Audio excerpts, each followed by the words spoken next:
Another day, another terrifying tale in the daily horror story saga. Today's tale involves a man who can't take no for an answer, and how it drives another into madness. Here's Persistence as part of 365 horror shorts.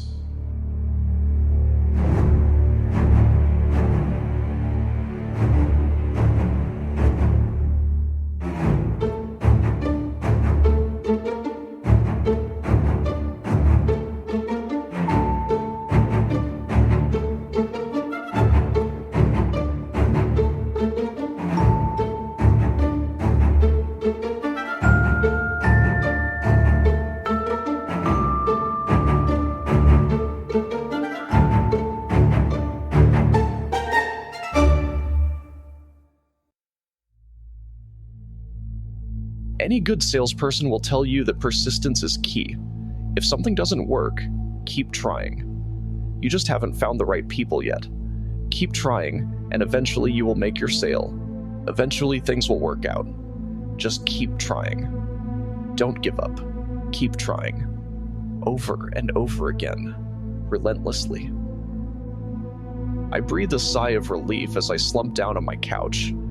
The cushions enveloped me like a snug hug after my restless day of work.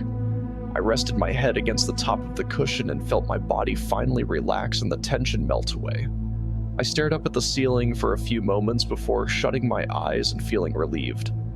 After a few moments, I shifted my position slightly and sat up, grabbing my TV remote and turning it on. The television roared to life, some voices being heard as the picture started to come in. Was this some kind of a cop show? I changed the channel, hoping to see something that wasn't quite so loud, something I could have playing in the background while I tried to rest a bit. But as I was mid-channel surfing, I heard a knock at my door. I sighed and lifted myself off the couch with a grunt. As I made my way to the door, the knocking came again. "I'm coming, hold on," I said. I grabbed the doorknob and threw the door open. Standing there on the porch was a man in a blue business suit. The red tie around his neck made him look more pale than he actually was. His brown, wavy hair was twitching slightly against the breeze. He was holding a dark brown satchel that seemed to be stuffed to the point it barely closed. He looked at me, a twisted smile on his face. He held out a hand with a flyer between his fingers. I rolled my eyes. This was some kind of a sales guy, I thought. Before the guy could utter a word, I told him I wasn't interested and shut the door. I began to walk away and back to my couch when the knocking came back again. 3 knocks. Then it would stop. Then 3 more knocks. Then a pause. This loop continued as I plopped back down on the couch and tried to ignore it. Eventually he has to stop, right? But still, the knocking persisted. I grabbed the remote and turned the TV up in hopes of drowning him out. It worked for the most part, but this ruined any chances I had of trying to get any rest. Nearly 10 minutes went by, and I turned my TV down slightly to see if the knocking was still going on, and sure enough, it was. At this point, my blood was boiling.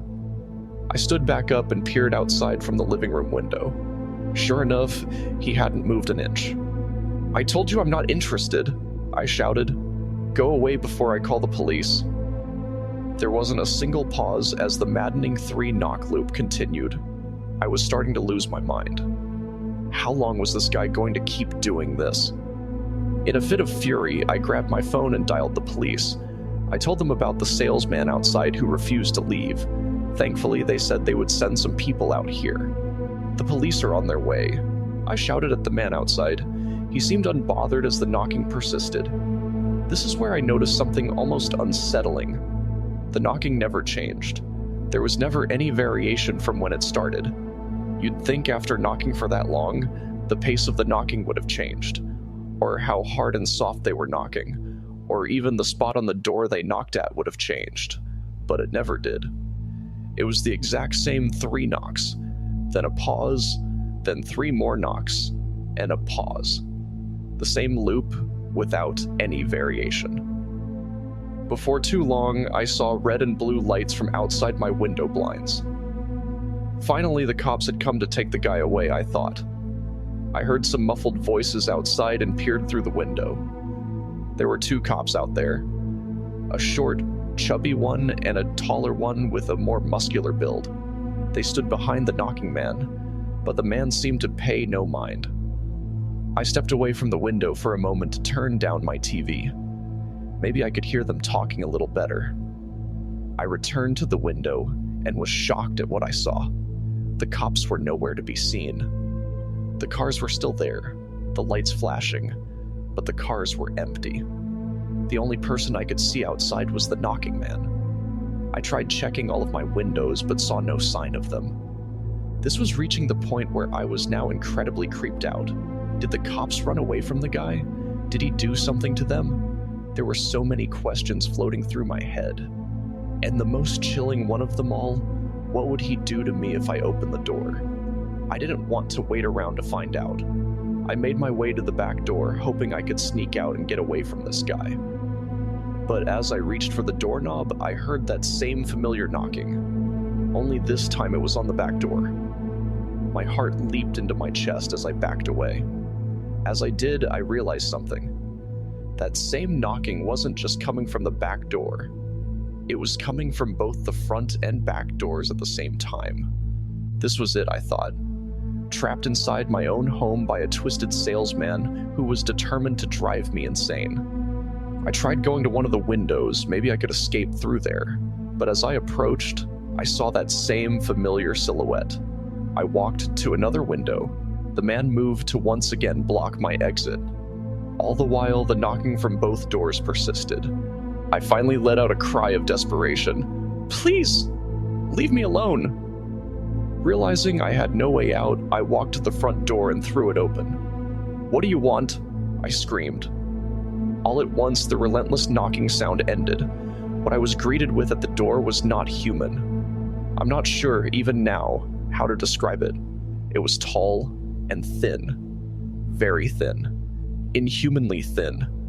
Its face was twisted in a horrifying grin. And those eyes, every time I close my eyes, I can still see them burrowing into my soul. It opened its hand, and the paper it was holding floated gently to the ground. When I looked back up at the monster, I saw it climbing up to the roof of my house. I ran outside to see where it was on my roof, but by the time I got out there, the monster was gone. Even thinking back at this story, my heart is still pounding against my chest, and every time I hear a knock, I fear for my life, fearing that the monster had returned. As for the paper it dropped, that's the weirdest thing. The paper was blank. Just a plain sheet of white printer paper.